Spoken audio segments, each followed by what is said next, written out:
So I wanted to take a couple minutes here and talk about my bike. This is a '08 V-Strom 650. I happen to really like the paint job on this. It's the matte black with the DL 650 Adventure sticker on the side instead of the V-Strom logo and whatnot. Anyway, it's a bike I've had now for, I guess, about a year and a half. And I sold my 2009 Kawasaki Concourse 14 to get this bike.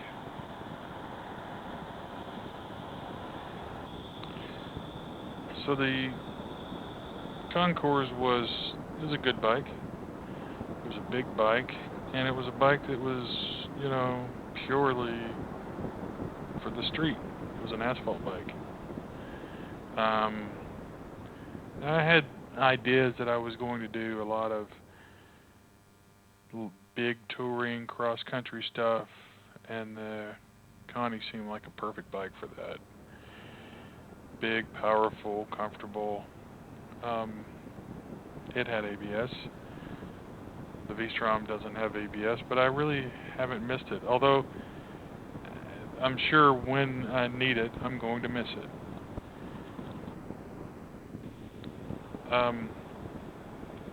As it turned out, one time when I was in the 14, I was following a bunch of guys, and we ended up on a dirt road, and really, that dirt road went from bad to worse. And that's when I found out how good ABS is. Had it not been for that, I would have washed out the front end on a turn that came up on me real quick. Anyway, back to the V-Strom. So I sold that bike. I've got a KLR, and I've got a Harley Softail. You can sort of hear me there. There's a great sunset as I'm riding home that night. It's kind of washed out here, but layers of clouds and reds and pinks and blues. It was pretty awesome. So anyway, I've got the Harley, I've got a KLR, and I've got this bike now. And I'm finding that this is becoming the only bike that I want to ride. I really haven't even ridden the KLR in a year. And I will ride the Harley, but I don't know. It's not that it's a bad bike. It's just very different from this. I feel much more confident on this bike, and it has everything to do with braking. The Harley is it weighs 1,000,000 pounds, and the brakes just suck. Even with the upgrade I did on them, still suck.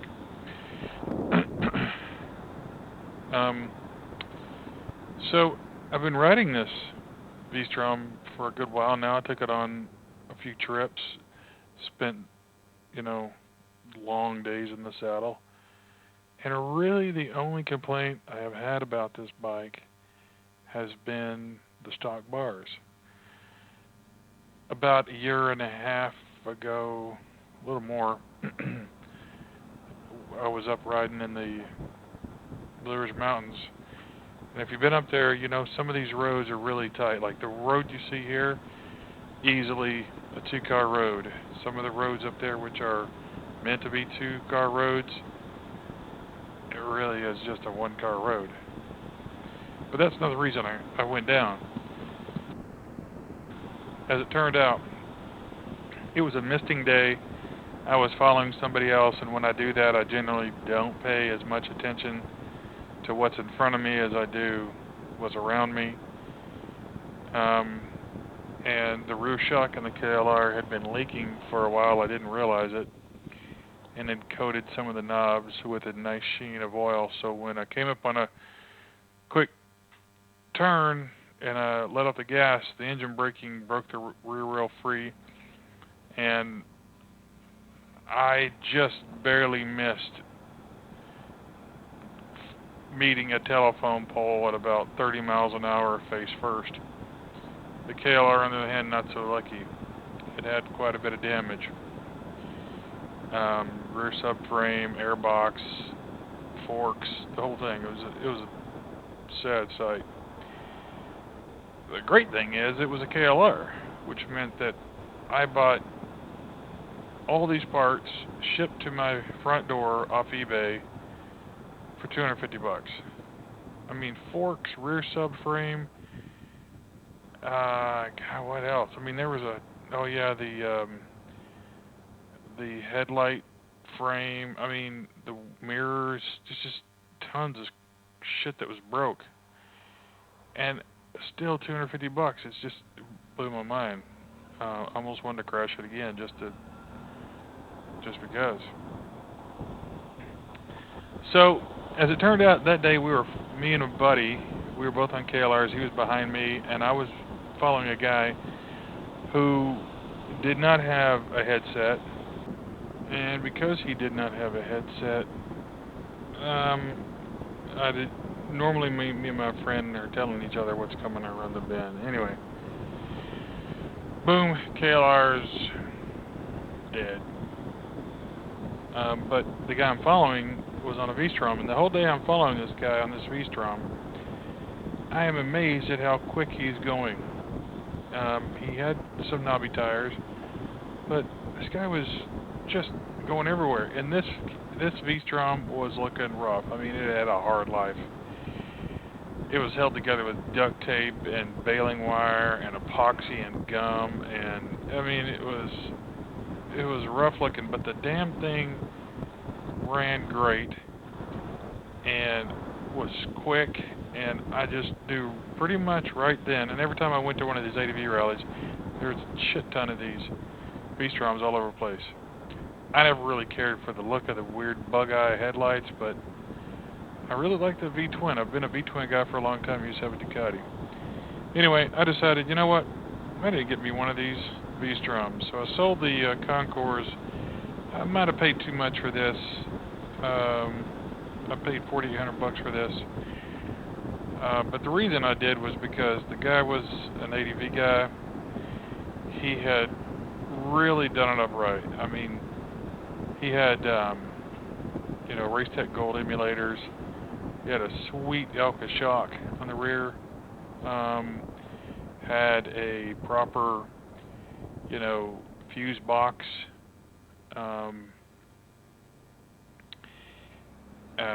Heated grips. Mirror extenders, Madstad bracket. Some really nice ATV Monster LEDs, which you can see are the two spots you see up in front of the bike. Just extremely well cared for bike. And so to me it was worth it to pay a little more to get a bike that you really knew had some history on it and was extremely well cared for. Plus he gave me a whole box of stuff, including everything that came off of it. So great bike. I've had it now for a while, but like I said, the handlebars were a problem for me. So I needed, because of that wreck on the KLR, my wrist has always been playing up. I tore some ligaments or I cracked the wrist, I'm not sure, but it's been hurting kind of ever since, especially if I spend a whole day in the saddle. So looking at it, I was realizing, and the other thing was, I had to pull the bars back enough so my wrist didn't hurt all the time, and that sort of gave, a weird angle, because the pullback on the stock bars are pretty dramatic, like 6.5 inches. So I did some research, and the consensus out there sort of was go with the ProTaper ATV Hi bars. ProTaper SEs. SE stands for 7/8. This is a 7/8 bar, like most Asian bikes. So I did. I ordered them, got them in. It went through the rather serious pain in the ass of you know, swapping the bars over. It is just a giant pain in the ass because, for one, here's the good things about the. First of all, I've had the bars on a week or so now, and instantaneously felt way more confident on the bike. It feels much more like it did when I'm on the KLR. The KLR has got wider, lower bars with less pullback. Pretty much exactly what these bars seem to be. And I always enjoy the KLR because, like you see here, now when I'm throwing the bike into a turn, it doesn't feel like the bike is trying to fall into a turn. And I have to attribute that to the fact that my hands are now a little bit further away from me, and they're wider apart, so you totally feel like you have more control over what's going on the front of the bike. And so you can much more easily modulate what the front wheel is doing as you're going through the turn. This bike has got Shinko 705s on it right now, and I thought it was down to the tires, but actually what I think it is was because those stuck bars were pulled back, they were a little bit too close to me, and what that causes is as you go into a turn and you pull one side in, that side gets too close to your body and you lose the ability to control what that bar end is kind of doing as well. So if you could imagine pushing your hands out a couple inches and straightening them out, so in essence they're a couple inches away from your body because of the decreased pullback, but they're a couple inches more because the bar itself is wider. And what this gives you is more leverage, but it also gives you much more movement. So you can, pull those same inputs that you're putting in on a shorter bar equate to less travel on a longer bar, right? So ultimately what you get is much more finer inputs on the handling of the bike, which inspires confidence. And already I feel more confident riding the bike quicker through the turns than I have really since I've gotten it. So it wasn't the tires, I think, at the end of the day. It was really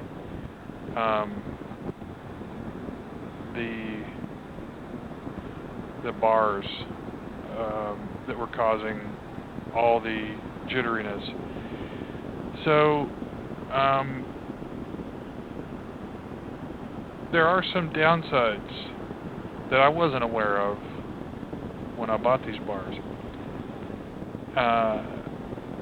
I kind of like the look of them. They're dark charcoal anodized aluminum. They look cooler, I suppose. They have the crossbar support, which I don't think you can really remove because this is an aluminum bar. I don't believe it's going to have the same strength as a steel tube.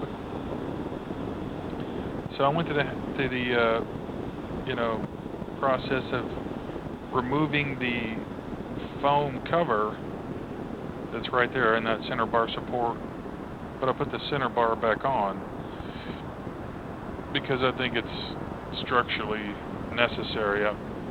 Why would they spend the money to put it there if it really wasn't needed? So I kind of think that's a negative because it sort of gets a little bit in the way of, stuff you want to put on your bar. I have a RAM mount and a couple of RAM mounts for GPS and for my phone or whatever, and I'm going to be able to put them on there, I'm sure, but with that crossbar in the way, it's kind of in the way. The biggest problem I have found with the bar, though, is, and this wasn't mentioned anywhere, and anybody who was talking about how friggin' great these bars are, and they are great bars, But nobody bothered to mention the fact that the inner diameter of the bar tube itself is much less than what you get with a stock 7/8 inch steel bar. If you look at the end of your 7/8 bar, the tube wall thickness is probably 1 or 1.5 millimeters. So, you know, two sides to a tube, that's anywhere from 2 to 3 millimeters that you lose on 7/8. The thickness on this is about 5 millimeters times 2. That's 10 millimeters. So that is a significant amount of room that you lose on these bars. And what that really means is that you can't put the stock bar ends on there. Or in my case, on one side I've got, you know, a Kyoko throttle lock.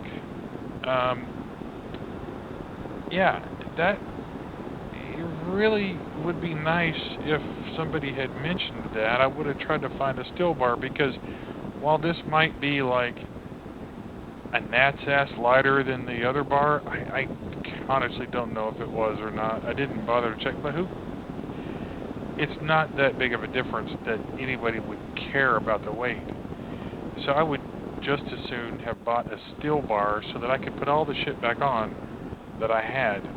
So now I'm having to come up with some alternative method here, because I can't put on my hand guards, and I can't, you know. The other part is that you know, at high RPMs, well, I say high, anything above like 4,000 RPMs, there's really no vibes at all in the bars without bar ends or anything. There's really no vibration that I can tell at all in the bars. At low RPMs, on the other hand, I can feel some vibes. It really isn't enough that it even bothers me, but I just noticed that, and so I would like to have been able to try and reinstall the bar ends to see if I could get rid of the only other vibes I notice. But it is, you know, it is a pain in the ass to have stuff and have read all these people that talk about swapping their bars over and they had to reroute the cables and had to do this, but nobody mentions, oh hey, you can't put your bar ends back on because there's no room. And that sucks. But that's really about the only, if there is a complaint, that's really the only complaint that I have. The bars themselves really make it so much easier to ride the bike. It's really brought back a lot of the pleasure that I had forgotten I got from riding my KLR. The KLR doesn't do many things very well, but it does a lot of things really good. And it was a very fun bike, and it's super durable, and it's tough as hell. I've definitely proven that. One of the things is, you know, you're riding a bike that's only got, on a good day, maybe 40 horsepower. And so when you're going through the mountains, you know, you're either all the way on it or you're all the way off it most of the time, and that was great. So you're really throwing the bike around and doing the whole thing. It's a fun bike. This feels like that bike did, but now this has got almost 70 horsepower and good brakes, and with all the suspension upgrades, great suspension. I mean, it is a hell of a lot of fun. That and the Happy Trails bags that came with it and the whole thing, this is like pretty much my everything bike now. So yeah, I don't know if you can see it. I'll highlight it here in a minute, but there next to my left hand you can see some green LEDs. I went through the process of installing the Rostra universal cruise control, the 250-1223. That is not for the faint of heart, by the way. That is actually kind of enormous pain in the ass.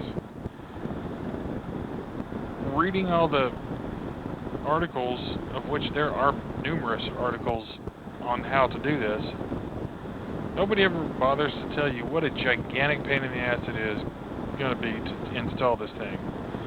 I'm here to tell you it's a gigantic pain in the ass. But it is freaking awesome. I, honest to God, cannot imagine ever owning a bike that doesn't have cruise control, because right now what you see, I'm going down the road, and like I said, my right wrist is the one that took the beating in the off I had on the KLR, and for probably really realistically about 4 months I almost couldn't ride a bike at all. Just holding the grip for any more than about 10 minutes was burning, searing pain through my arm and my hand. Now it takes several hours before I start to, I'm listening to music here, that's why I'm acting retarded. Now it takes several hours before my wrist really starts to ache, but when it does ache, it's pretty much, it's going to hurt that way for about a week. The cruise control, oh my God, you just hit set, and I could drop my right hand and set it in my lap and just let it rest there for 10 minutes. Oh, dude, I just did a whole weekend of 8 hours. And at the end of the day, my hand was sore. But most of that, well, actually, I wasn't even using the cruise control, but getting to and from the mountains, which is, an hour and change, being able to rest my hand, it made all the difference in the world. So one of the things I would tell you is there's somebody who wrote an article out there, and they show the control box on the right-hand side, underneath the panel on the right-hand side. And I looked at pictures, it was exactly like mine, the whole thing, wiring was alright, so I said, alright, well that's what I'm going to do, I'm going to install it right there. Took everything apart. The whole bike basically has to kind of come apart. You got to take the tank off, the air box off. And the air box has got half a dozen hoses and plugs and all this other crap, and you got to find a couple wires up on the main harness and tap into those, and it's an ordeal. The wiring wasn't even the hard part so much as routing the cable up to the throttle linkages and the throttle bodies and tying it in. And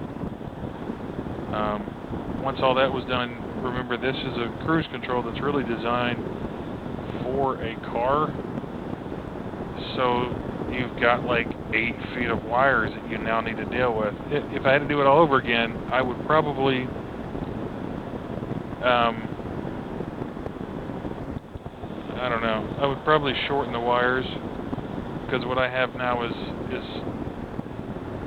routed the wires in a way up under the seat and around, and used about a roll of electrical tape to really bind them up nice and tight, get them out of the way. That was a big process too, but having followed whoever wrote the article that tucked it up under the right-hand panel, I got the whole damn thing done. It took about 9 hours, which is what I thought it was going to take about 3. It took about 9 hours. And as I'm putting on the last panel, which is the one covering the control box, the panel won't go on. So stupid me for not checking as soon as I put the box there. But looking at the picture, they were identical. The 2 control boxes were identical. at least in appearance. What I think must have happened was in earlier or later models or something, the depth of the control box must have changed by about a half an inch or thereabouts. So I didn't have to start over completely, but ultimately the control box is now behind the rear seat, just in front of the rear tail light, and that space inside there. You can slide the control box in and then rotate it 90 degrees, and it sort of locks itself in place. I don't have anything holding it there besides just the control box itself is sort of just popped right into place like it was meant to fit there. So yeah, I've got cruise control on this thing, and I mean, this has basically made it easily an all-day bike. It also came with a sergeant seat, which is a great, easily 6 hours I could be in the saddle and not have a problem. So I think this is an absolutely fantastic bike. I was, just talking about the bike itself for a second. One of my biggest concerns about getting rid of the Concours 14 was this huge vacuum left by that 1352cc inline-4 beast of a motor. Just a fantastic engine. Just roll on, and as big as your balls are is as fast as you're going to go. And I did. I had that sort of a tiny bit of buyer's remorse, but that, in all honesty, was way more horsepower than you air quotes need. This bike makes plenty horsepower to get you up into triple digits, in a respectable amount of time, and you can cruise all day long at 80 miles an hour down the freeway if you want. It will get the job done without a problem, and I have found the more I ride the bike, you just need to learn it's not a 120 horsepower motor, so you can't leave it in one gear all the time and go from like 15 to 70. You can do that. It's not going to do it good. You need to be flicking through the gears on this guy. And if you do that, if you learn to short shift and do the whole thing, this bike, I followed my buddy that day that I was in the saddle for 7 hours. He was on a 2010 or 2011 or 12, I don't know, Ducati Multistrada, which is a bike you lust after. You just don't want to actually fix it. Now, he is way faster than me through the turns. But come on, that bike had Michelin Pallet 4s on it. It's got a 17-inch front and rear wheel. It's got amazing Öhlins all the way around. I mean, it is a street bike. It's like a track bike with an upright seating position. That's honestly, as far as I can tell, all it is. I mean, the bike was stupid fast. Second gear, roll-on wheelies, the whole thing. And that's the same league. But what I can tell you is, after following him all day long, up until the point where he decided, yeah, I think I'm just going to go a little bit crazy here. Right up until that point, I was respectable. I was hanging with him through the turns. And this was with the stock bars that felt like every time I would go into a turn, I was about to fall on my face. I'd like to go up there. I will go up there now with these ProTapers on and see how I do. That was the other thing that kind of convinced me. Looking at his bike and sitting on it, the Multistrada bars were wider and flatter, they were much more like the ProTapers are, much more comfortable. So, rambling, sorry for that. I just kind of want to give you a summary of this bike and specifically some of the pain points of swapping over to the ProTaper bars that I couldn't seem to really find anybody mention. I did see somebody say that with the thickness of the walls of the ProTaper, the inner diameter ends up down like 12.5 millimeters,